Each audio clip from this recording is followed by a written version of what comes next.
हाय दोस्तों, कैसे हैं आप लोग। दोस्तों आज फिर से लेके आए हो आपके लिए एक नया वीडियो एक नए टॉपिक के साथ। तो चलिए शुरू करते हैं। आज आपने थंबनेल देखा ही होगा। आज का अपना टॉपिक है होम्योपैथी। क्यों होम्योपैथी आपने अपनाना चाहिए ज़्यादा से ज़्यादा टाइम, ज़्यादा से ज़्यादा अपने लाइफ में, अपने आरोग्य के लिए अदरपैथी से ज़्यादा होम्योपैथी क्यों यूज़ करना चाहिए। आपको वीडियो का अंत तक देखने के बाद आप भी कॉन्फिडेंट हो जाएंगे। तो आज का वीडियो पूरा देखिएगा। होम्योपैथी कैसे सरस है वो मैं पूरे बताने वाला हूँ 5-6 पॉइंट्स में जो मैंने निकाले हैं। तो वीडियो ध्यान से देखिएगा और इसके बाद भी आपके कोई शंकाएं रहेंगी तो आप मुझसे पूछ सकते हैं। तो चलिए तो फिर आज का वीडियो शुरू करते हैं।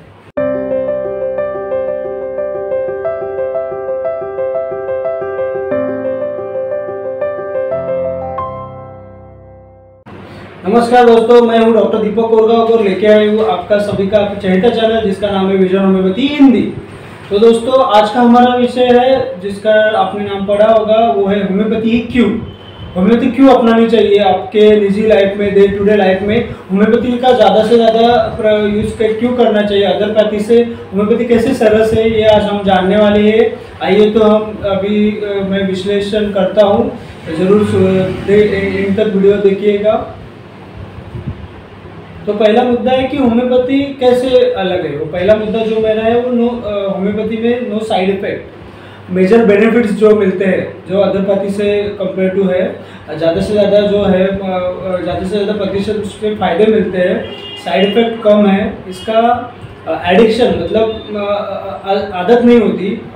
कोई भी होम्योपैथिक मेडिसिन आप कोई भी बीमारी के लिए लो, फॉर एग्जांपल आप स्लीपलेस के लिए मतलब इंसोम्निया के लिए मेडिसिन ले रहे हो, मतलब नींद नहीं लगती इसके लिए मेडिसिन ले रहे हो। जो नॉर्मली आप नींद लगने के लिए दवाई लेते हो, बाद में आपको नींद आ जाती है तो उसकी आदत हो जाती है, बाद में वो छोड़ना मुश्किल हो जाता है। हार्मोनल पिल्स हो, किसी प्रॉब्लम किसी इश्यूज़ के लिए हार्मोनल पिल्स अगर ले रहे हो, सेक्सुअल कंप्लेंट्स के लिए हार्मोनल पिल्स ले रहे हो तो उसकी आदत हो जाती है। तो ये नॉन एडिक्टिव है होम्योपैथिक मेडिसिन। अगर उसी सेम प्रॉब्लम के लिए आप होम्योपैथिक मेडिसिन लेते हो तो वो नॉन एडिक्टिव है, उसका कुछ आपको एडिक्शन नहीं होता, उसकी आदत नहीं लगती, उसका कोई साइड इफेक्ट नहीं होता। तो ये पहला मुद्दा है। इजीली कॉन्फ्रेंसिव होती है होम्योपैथिक मेडिसिन, सिंपल रहती है, मोस्टली सिंगल मेडिसिन यूज़ की जाती है, 1 to 2 मेडिसिन, या मोस्टली जो प्योर होम्योपैथिक प्रैक्टिशनर है वो सिंगल मेडिसिन यूज़ करते हैं। तो easy simple way of management, simple way of treating in homeopathy treatment, homeopathic pathy.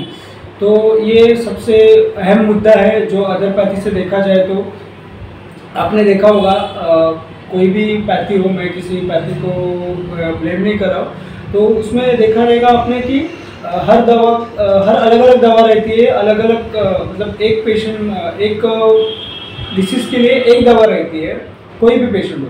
और होम्योपैथी में इससे अलग है। होम्योपैथी में हर patient is unique, every patient is unique, every patient के लिए अलग अलग मेडिसिन है, चाहे वो डिसीज सेम क्यों ना। फॉर एग्जाम्पल पेशेंट ए को बुखार है, फीवर विथ चिल्स है, पेशेंट बी को भी फीवर विथ चिल्स है, पर दोनों पर्सन अलग अलग है, ए और बी। उनका लिविंग लाइफस्टाइल अलग है, उनको एग्रेवेशन एमुलेशन मतलब उनको किस चीज़ से अच्छा लगता है, किस चीज़ से बुरा लगता है, ये अलग है। उनका माइंड अलग है, उनका माइंडसेट अलग है, उनका लाइफ जीने का तरीका अलग है, लाइफ को रिएक्ट करने का, लाइफ में किसी भी चीज़ को रिएक्ट करने का तरीका अलग है। तो उनकी मेडिसिन सेम नहीं होती, अलग ही होती होम्योपैथी में। अगर उनको कंप्लेंट सेम है तो भी तो होम्योपैथी में ये एक अहम मुद्दा है जो मेरा सेकंड मुद्दा है, मतलब theory of individualisation. Homeopathy theory of individualisation है, हर पर्सन इज इंडिविजुअल पर्सन एक अलग है, तो उसका लाइफ जीने का तरीका अलग है, उसका रिएक्शन मोड्स ऑफ रिएक्शंस अलग है, एक्शंस एंड रिएक्शंस अलग है, उसका हैबिट्स अलग अलग है, उसके पसंदीदा चीज़ें, उसका एवर्जन्स डिजायर्स वो अलग अलग है, उसको किस चीज़ से तकलीफ होता है, मतलब एग्रेवेटिंग चीज़ें अलग है, एमुलेटिंग चीज़ें हर पर्सन के अलग अलग है। तो इसके लिए वो अलग उनका पूरा स्टडी, माइंड फिजिकल्स उनका स्टडी करके ही मेडिसिन दिया जाता है। अगर उनको सेम कंप्लेंट हो तो भी, तो हर patient is unique, every patient is unique, every patient is treated as a different, single person, individual person, every person is treated as a individual person in homeopathy. ये होम्योपैथी में सबसे unique, और ये सिर्फ आपको होम्योपैथी में ही देखने मिलेगा, जो अदर किसी भी पैथी में नहीं है। तीसरा जो है होम्योपैथी नॉन इन्वेजिव है। नॉन इन्वेजिव मतलब होम्योपैथी में कोई भी सर्जिकल प्रॉब्लम नहीं रहता है। एक छोटा सा तिल भी हो, छोटा सा आपको गार्ड भी हो, पस हो, तो आपको किधर भी कट बिट करने होम्योपैथी में नहीं बोला जाता। होम्योपैथी में सिर्फ ओरल मेडिसिन दिया जाता है, तो आपका सब जो भी कुछ है, जो इन्फेक्शन है वो पूरा निकल जाता है।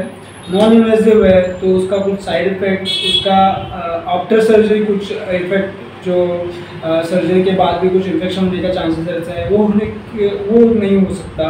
और एक उससे भी बेहतर मेरे हिसाब से, जो उससे भी अच्छा फ़ायदा जो है कि सर्जरी नहीं करनी पड़ती। होम्योपैथी में आप अगर आते हो, for example piles, fissures, fistula in ano, stone, renal stone, calculus, अपना गॉल ब्लैडर स्टोन, पित्त का जो खड़ा होता है, यूरिन का स्टोन होता है, जो पथरी होती है, ये सब प्रॉब्लम्स में भी होम्योपैथी में ओरल मेडिसिन दिया जाता है। उनका सिम्टम्स का स्टडी करके उनको पूरा तरह से राहत मिलता है, पूरा तरह से पेशेंट ठीक हो जाता है। पथरी भी विथ मेडिकेशन, ओरल मेडिकेशन से पथरी गिर जाती है, पूरी तरह से निकल जाती है, पेशेंट पूरा सिम्टम रिलीफ होता है। ऐसे पेशेंट्स हमने देखे, हमने ट्रीट किए हैं, महीने ही नहीं, ऐसे बहुत होम्योपैथ ने ट्रीट किए हैं। हमारे पास एग्जाम्पल्स है, प्रूफ्स है। तो सर्जरी नहीं करनी पड़ती, तो पेशेंट्स बहुत बड़े दिक्कत, बहुत बड़े पेन से नहीं गुजरना पड़ता, बहुत उसको कठिनाइयाँ से नहीं गुजरना पड़ता, बहुत प्रॉब्लम्स उसके कम हो जाते हैं सर्जरी नहीं होने से ही। फॉर एग्जांपल पाइल्स है, पाइल्स में ब्लीडिंग होती है, नॉन ब्लीडिंग पाइल्स रहते हैं, तो उसमें प्रोलैप्स रहता है पाइल्स में, तो वो without surgery, without cut any part, without stitch, without any single stitch, homeopathic oral medication से पूरे की पूरा राहत मिलती है पेशेंट्स को। तो पेशेंट्स को पोस्ट ऑपरेटिव जो पीरियड रहता है, जो पोस्ट ऑपरेटिव पीरियड में भी केयर ज़्यादा लेना ज़रूरी रहता है, तो उसमें पेशेंट्स अपने day to day lifestyle hamper होता है, उसका वो वर्क नहीं कर पाता, तो ये सब चीज़ें नहीं होती है नॉन इन्वेजिव की वजह से। तो ये एक होम्योपैथी का बेनिफिट है, तो मतलब कि होम्योपैथी इज़ नॉन इन्वेजिव, और इसमें रिजल्ट्स भी है। सर्जरी में मोस्ट ऑफ नहीं बोलूँगा, पर सर्जरी फेल होने का भी चांसेस रहता है, सर्जरी के बाद इन्फेक्शन होने का चांसेस रहता है, पोस्ट ऑपरेटिव पीरियड रहता है, जिसमें ज़रूरी है, इम्पोर्टेंस है, बहुत ही ज़रूरी है चीज़ें, उसमें सर्जरी करना ज़रूरी है। मैं ऐसा नहीं बोलूँगा कि सर्जरी करना ही नहीं चाहिए, पर जिस केस में हो सकता है विदाउट सर्जरी इलाज, तो उसमें करना चाहिए। पेशेंट टू पेशेंट डिफर करता है, ये भी नहीं मैं बोलूँगा कि सभी पाइल्स के पेशेंट्स को सर्जरी नहीं करना चाहिए, ऐसा मैं कुछ इधर स्टेटमेंट नहीं करूँगा। पर मोस्टली नॉन सर्जिकल जिधर हो सकता है, तो आप होम्योपैथ से, आपको कोई भी आपको प्रॉब्लम है तो होम्योपैथ से एक बार सलाह मशवरा करके आप देख सकते हैं कि विदाउट सर्जरी हो सकता है क्या। तो आपको वो जो होम्योपैथ है, कंसल्टेंट है, वो आपको सही तरह बताएगा कि आपका प्रॉब्लम क्या है, आपके पूरे रिपोर्ट्स और आपका पूरा सिम्टम्स जो है वो देख के वो आपको योग्य से मार्गदर्शन करेगा कि आपको सर्जरी की रिक्वायरमेंट है या नहीं है। और होम्योपैथी से maximum most of cases without surgery treat किए जाते हैं।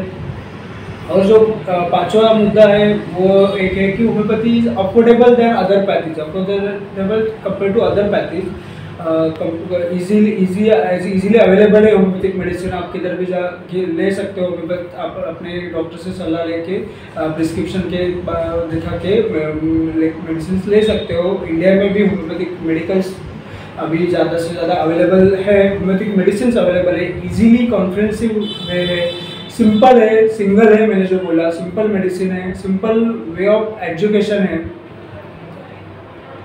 और last point, 6 point, last but not least, जो सबसे इम्पोर्टेंट है मेरे हिसाब से, जो होम्योपैथी में नॉन क्यूरेबल डिसीजेज जो हम पाए जाते हैं, हमने देखे, लाइक कैंसर के फर्स्ट स्टेज में अगर पता चलता है तो होम्योपैथिक मेडिसिन चालू कर सकते हैं, तो कैंसर पूरा क्योर हो सकता है। कैंसर जैसे नॉन क्यूरेबल डिसीजेज भी क्योर हो सकते हैं। अगर लास्ट स्टेज में है तभी भी होम्योपैथी लेते हो तो अगर ये नहीं बोलता कि पूरा क्योर होगा, पर पेशेंट सब वेदना रहित, उनको pain without pain, without harm to body उसको इलाज कर सकते हैं। पेशेंट नॉर्मल लाइफ जी सकता है with cancer, with any condition.